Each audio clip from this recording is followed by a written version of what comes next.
दोस्तों yes bank की बात करें, यहाँ पे Q2 के रिजल्ट की डेट हमारे सामने आ चुकी है। तो कैसा रिजल्ट रहेगा, क्या संभावना होगी, जानने की कोशिश करेंगे इस वीडियो के माध्यम से, क्योंकि पिछले दिनों इन्होंने अपने क्वार्टर के जो नंबर है वो जारी किए हैं, जिसमें काफ़ी ज़बरदस्त इनका डिपॉजिट और एडवांस बढ़ा है, जिसका पॉजिटिव इफेक्ट देखने को मिल सकता है। दूसरी तरफ केयर रेटिंग एजेंसी ने इसकी रेटिंग को बढ़ा दिया है और वो भी जानेंगे। इसके अलावा एक्सचेंज को कुछ बड़ी खबर और दी गई है यस बैंक की तरफ से, उसको भी जानने की कोशिश करेंगे।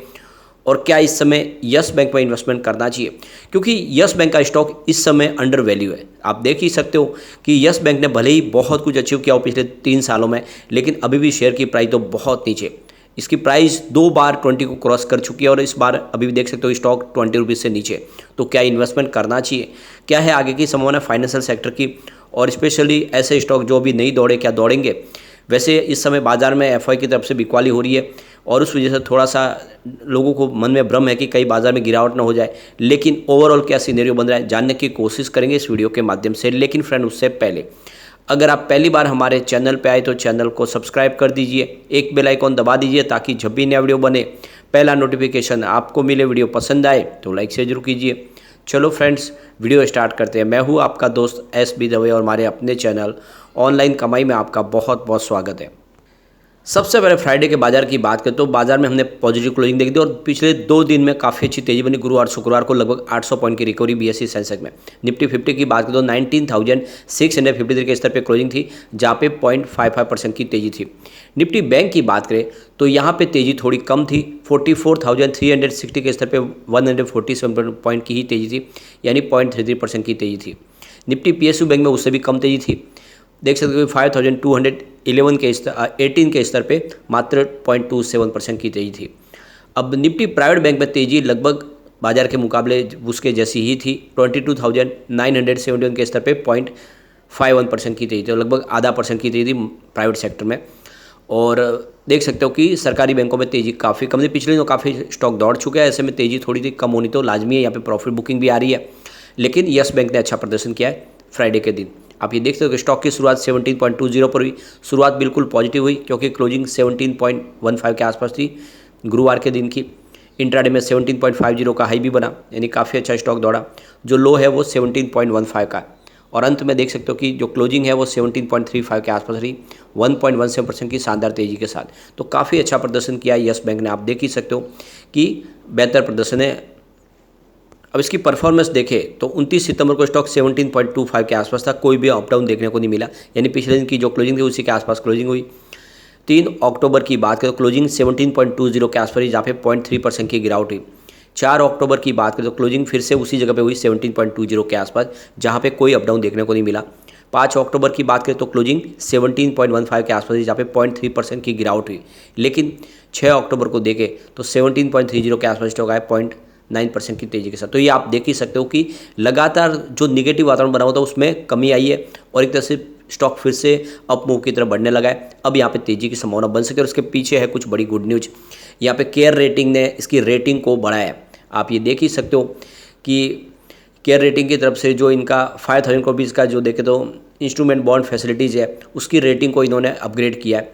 तो ये देख सकते हो कि केयर ए की जो रेटिंग थी, पहले माइनस की रेटिंग थी, उसको केयर ने ए कर दिया है। तो A- से रेटिंग को ए यानी अपग्रेड कर दिया है और आउटलुक है उसको पॉजिटिव रखा है। इसके अलावा जो इनका जो 8,900 करोड़ का जो Tier 2 बॉन्ड्स की जो रेटिंग है उसको भी A- से A+ कर दिया, यानी ए कर दिया है, तो इसकी रेटिंग भी बढ़ी है। इसके अलावा देखें तो 20,000 करोड़ के जो सर्टिफिकेट और डिपॉजिट है यानी CDS, उसकी रेटिंग को भी केयर ने A+ किया है। तो सभी जो रेटिंग है वो सुधरी है, काफ़ी अच्छी है और लगातार रेटिंग एजेंसियाँ रेटिंग बढ़ा के दे रही है। यस बैंक डेफिनेटली मजबूत हो रही है क्योंकि रेटिंग एजेंसियाँ लगातार अच्छी रेटिंग दे रही है और कंपनी का NPA कम हुआ है कि कंपनी के पास CSA में डिपॉजिट में वृद्धि हो रही है। रेटिंग एजेंसी का कहना है कि बैंक का क्रेडिट रिस्क प्रोफाइल काफ़ी इंप्रूव हुआ है, उसमें अब वृद्धि दिखाई दे रही है अच्छे खासे तरह से। देखें तो बैंक का डिपॉजिट भी बढ़ रहा है और बैंक अपने जो रास्ते जो उन्होंने जो डिसाइड किए थे उसका बेनिफिट अब देखने को मिल रहा है। केयर रेटिंग का कहना है कि पहले जो इनका जो मेन कस्टमर बेस था वो होलसेल और बल्क डिपॉजिट था, जिसमें रिस्क बहुत ज़्यादा था। अब उसको शिफ्ट कर लिया है एसएमए लोन पे और रिटेल लोन पे, जो यहाँ पे रिस्क कम हो जाता है। तो बैंक ने अपना जो स्ट्रेटेजी चेंज किया, उससे बैंक की रिस्क में बहुत ज़्यादा कमी आई है। यानी आने वाले समय में जो बड़ा एनपीए बनता है उस एनपीए में उतनी कमी आ जाएगी। तो ये जो फैसला है, इसकी वजह से भी इसकी रेटिंग में सुधार हुआ है। इसके अलावा बैंक ने अपना हैवी प्रोविज़न रखा हुआ है, जो भी आने वाले समय को आप देखें तो इसका जो एनपीए उसको कवर करने के लिए, क्रेडिट कॉस्ट को मैनेज करने के लिए इन्होंने देख सकते हो कि अपना प्रोविज़न बढ़ाया है, जिसकी वजह से यस बैंक की सेहत में आने वाले समय जो तकलीफें आने की संभावना कम हो जाती है। तो ये कुल मिला के इस वजह से केयर ने इसकी रेटिंग को बढ़ाया। अब यहाँ पे एक बड़ी और जानकारी एक्सचेंज को दी गई है यस बैंक की तरफ से। यस बैंक ने न्यूज़पेपर में यहाँ पे देख सकते हो कि एडवर्टाइज दी है, और उस एडवर्टाइज के माध्यम से इन्होंने उन डिपॉजिट होल्डर को जिन्होंने यस बैंक में पैसे अपने एफडी किए हुआ या फिर इन्वेस्टमेंट किया हुआ, उनके लिए यहाँ पे एक नोटिस दिया गया है कि उनकी कुछ भी अगर प्रॉब्लम है यस बैंक के माध्यम से, तो सेबी के रूल्स के तहत वो ऑनलाइन इसकी शिकायत कर सकते हैं। ओडीआर जो देख सकते हैं, ये जो पोर्टल है उस पर जाके उसकी जानकारी दे सकते हैं। ऑनलाइन आप जो भी है अपनी कंप्लेंट दर्ज कर सकते हैं। तो आने वाले समय जो भी है उसका आपके पास रास्ते हैं। तो इसी को लेकर यस बैंक ने कहा कि आपकी जो भी प्रॉब्लम है, आपकी शिकायत है बैंक से, कुछ आपके साथ किसी प्रकार से कुछ गलत हुआ तो उसकी जानकारी आप शेयर कीजिए, और आप देखते हो ऑनलाइन उसकी कंप्लेंट भी कर सकते हैं। इसी को लेकर भी यानी यस बैंक की तरफ से पेपर में यहाँ पे एडवर्टाइज दी गई है, जिसमें आप देख सकते हो हिंदी पेपर भी है, इंग्लिश पेपर भी है, और इस तरह से देख सकते हो कि मराठी पेपर में भी जानकारी दी गई है। इसका मतलब यह है कि यस बैंक चाहते हैं कि पुराने सारे जो विवाद है वो खत्म हो जाए। अब यहाँ पे एक बड़ी गुड न्यूज निकल के आ रही है। यस बैंक ने अपने Q2 के रिजल्ट की डेट का ऐलान कर दिया है 21/10/2023, यानी इसी महीने की 21 तारीख को आपके सामने रिजल्ट होगा।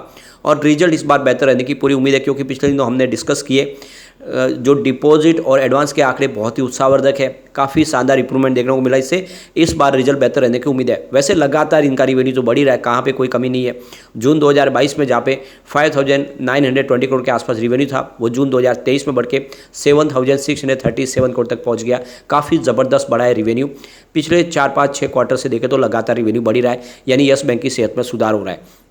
इसके अलावा प्रॉफिट की बात करें, जून 2022 में 314 करोड़ के आसपास ज़बरदस्त प्रॉफिट था। दिसंबर में ये प्रॉफिट गिर के 55.07 करोड़ के आसपास, यानी 2 डिजिट में आ गया था। इसके पीछे वजह था हैवी प्रोविजन, लेकिन पिछले 2 क्वार्टर से इसमें रिकवरी फिर शुरू हुई है, और इस बार जून 2023 में 347 करोड़ का ज़बरदस्त प्रॉफिट हो। तो प्रोविजन रखने के बावजूद भी जून क्वार्टर में प्रॉफिट बहुत ही शानदार था, चाहे क्वार्टर ऑन क्वार्टर बेसिस पे देख लो या ईयर ऑन बेसिस पे देख लो। तो इस बार भी प्रॉफिट उत्साहवर्धक रहने की पूरी उम्मीद है, और ऐसे में शेयर की प्राइस डेफिनेटली बढ़ेगी। इसका नेटवर्थ भी बढ़ रहा है। जून 2022 में जहाँ पे 34,110 करोड़ के आसपास था, वो जून 2023 में बढ़ के 41,141 करोड़ तक पहुँच गया है। काफ़ी शानदार आंकड़े, उत्साहवर्धक आंकड़े हैं। यहाँ पे अगर पिछले 4-5 साल की भी बात करें, 2019 में 1,709 करोड़ का प्रॉफिट था बैंक को, लेकिन 2020 में जब बैंक डूबी उसमें 16,433 को भी इसका ज़बरदस्त लॉस था। फिर बैंक धीरे धीरे प्रॉफिट में आई। इस समय 2023 में 736 करोड़ का प्रॉफिट हुआ। वैसे 2022 बैंक के लिए अच्छा था जब 1,064 करोड़ का प्रॉफिट हुआ, और ये जो 2023 में प्रॉफिट हुआ इसके पीछे वजह प्रोविजन। वैसे अब इन्होंने पूरा अपना एनपीए ट्रांसफर कर दिया है। ऐसे में आने वाले समय ये तेज़ी से अपने कारोबार को आगे बढ़ा पाएंगे। और यहाँ पे जो शेयर होल्डिंग पैटर्न का भी इशारा है कि इसमें आपको इन्वेस्टमेंट करना चाहिए, क्योंकि लगातार एफआईडीआई का निवेश बढ़ रहा है। आप ये देख ही सकते हो कि 23.10% की होल्डिंग थी मार्च क्वार्टर में, जो जून में बढ़ के 23.79% तक बढ़ गई है। तो एफआई इस समय इन्वेस्टमेंट करे, जम के खरीदारी कर रहे हैं यस बैंक के अंदर। डीआई की भी होल्डिंग बढ़ी है, 4.75% की होल्डिंग थी मार्च में, जो जून में उन्होंने बढ़ा के 4.79% की है। तो डीआई ने भी अपने इन्वेस्टमेंट को बढ़ा दिया यस बैंक में इस मौके पे। म्यूचुअल फंड की बात करें तो 0.12% की होल्डिंग थी मार्च में, जो जून में 0.16% हुई है। तो आपको पता होगा मार्च में लॉक इन पीरियड खुला है पिछले 2-3 साल के बाद, उसके बावजूद भी होल्डिंग बढ़ना इस बात का सबूत है कि इस लेवल पे बड़े फंड हाउस जम के खरीदारी यस बैंक में करें। इसलिए आपको डरना नहीं बल्कि इन्वेस्टमेंट करना है। सिर्फ जनरल पब्लिक के शेयर कम हुए, 72.15% की होल्डिंग थी मार्च में, जो जून में घट के 71.42% के आसपास आ गई। तो जो लोग कह रहे थे कि यस बैंक में अब लॉक इन पीरियड खुलने के बाद यहाँ पे बहुत भारी गिरावट हो गया, सब बिल्कुल नहीं है, काफ़ी अच्छी खरीदारी हो रही है। ऐसे में आप भी लॉन्ग टर्म का निवेश करें। यस बैंक जो आने वाले समय अपनी पुरानी हाई को तोड़ के नई हाई बना सकता है, यानी स्टॉक जो 400 के आसपास हुआ करता था राणा कपूर के वक्त में, आने वाले समय ये उस लेवल को फिर से क्रॉस कर सकता है, एक नई तेजी के साथ आगे बढ़ सकता है।